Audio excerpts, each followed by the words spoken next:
Et salut à tous, on se retrouve pour une nouvelle vidéo pour vous présenter cette fois le mode Dernier Paysan Debout ou Last Peasant Standing qui est jouable actuellement sur Chivalry 2. Alors il était sorti il y a un moment, environ 6 mois ou 1 an à peu près. Là actuellement il ressort à l'occasion de la dernière mise à jour Régicide.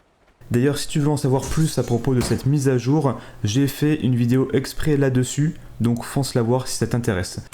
Alors la première chose à savoir, c'est que le mode Dernier Paysan Debout ne devrait pas être définitif, c'est-à-dire qu'il ne sera pas là tout le temps.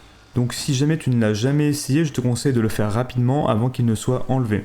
Parce que le studio, souvent, il essaie de conserver à chaque fois quelques modes de jeu en même temps, mais pas beaucoup à la fois, et il va probablement partir pour revenir plus tard à un moment ou à un autre. Alors pour vous parler de ce mode, vous allez jouer en tant que paysan, et vous allez devoir vous battre comme un paysan. Donc exit les classes qui donnent des avantages, exit les super armes style hache de bourreau et épée des Highlands. À la place, vous aurez des armes un peu bidons comme des balais, des tabourets, des fourches et ce genre de choses en fait. Le plus dur dans ce mode, c'est certainement de survivre puisque une fois mort, il n'y a pas de respawn dans la manche. C'est un 20 contre 20, ce qui fait pas mal de monde en même temps, sachant que c'est une petite map. Donc ça va assez vite. Et quand vous êtes éliminé, donc vous l'êtes pour toute la manche. C'est plus difficile de survivre parce que le paysan en plus il a moins de PV et clairement en 1 ou 2 coups c'est quasiment fini. Alors je parle pas de coups de balai mais je parle de vrais coups de hache ou d'épée. Par rapport au soldat, le paysan je dirais il a du coup entre 60 et 80 PV, donc clairement ça va super vite et même je trouve le niveau d'endurance est très réduit, donc là aussi c'est très difficile d'enchaîner plusieurs attaques. Donc l'objectif de ce mode c'est de trouver rapidement de bonnes armes parce que vous avez des armes random qui apparaissent au spawn qui vous permettent quand même de vous battre avec, mais clairement les armes qui sont présentes et disséminées un peu partout sur le champ de bataille vraiment sont meilleures. Parmi les armes qui sont disponibles sur ce champ de bataille, donc on le rappelle, on est sur la map de Haberfell, puisqu'il n'y en a pas d'autres pour le moment. Vous avez les épées et les lances qui sont au milieu de la map, sur le bateau, si vous les cherchez.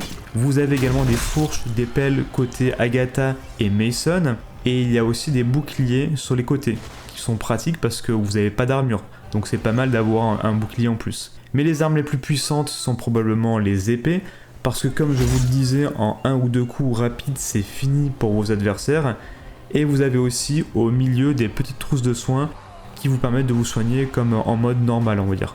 Alors je sais pas si c'est psychologique du coup, mais de mon côté j'ai l'impression que Mason est largement avantagé parce qu'on est plus proche côté Mason du bateau, et clairement sur le bateau, les lances et les épées, elles sont beaucoup plus puissantes que les autres armes qui sont disséminées ailleurs sur la map.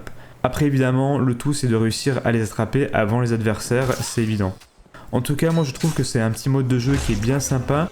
C'est pas extraordinaire non plus, ça vaut pas les modes de jeu habituels, parce que ça va super vite et vous avez une seule map, c'est ce que je trouve un petit peu dommage. Mais ce qui serait cool, c'est que le studio fasse au moins une deuxième map, on va dire histoire qu'on ne tourne pas toujours sur la même à chaque fois. Et peut-être avoir des nouvelles caches d'armes et des nouvelles stratégies. En tout cas, je vous conseille d'aller le tester rapidement parce que comme je vous le disais, je pense qu'il ne va pas rester très longtemps, c'est le dernier mode à l'affiche et il sera probablement peut-être le mois prochain remplacé par un autre. D'ailleurs, à ce propos, dites-moi en commentaire si vous l'avez testé ce mode et ce que vous en pensez. Pour ma part, je trouve que ça casse un peu la routine des modes habituels. Et comme d'habitude, si tu as aimé la vidéo ou le gameplay, n'hésite pas à me mettre un like parce que ça me permet de savoir que la vidéo elle est appréciée. Et aussi, abonne-toi si tu veux plus de conseils sur Chivalry, parce que ici c'est la chaîne où on parle de Chivalry. On a des conseils, des tactiques, des modes de jeu et les gameplays, histoire de profiter à fond de ce jeu. Bon, sur ce les amis, je vous dis à très vite dans une prochaine vidéo.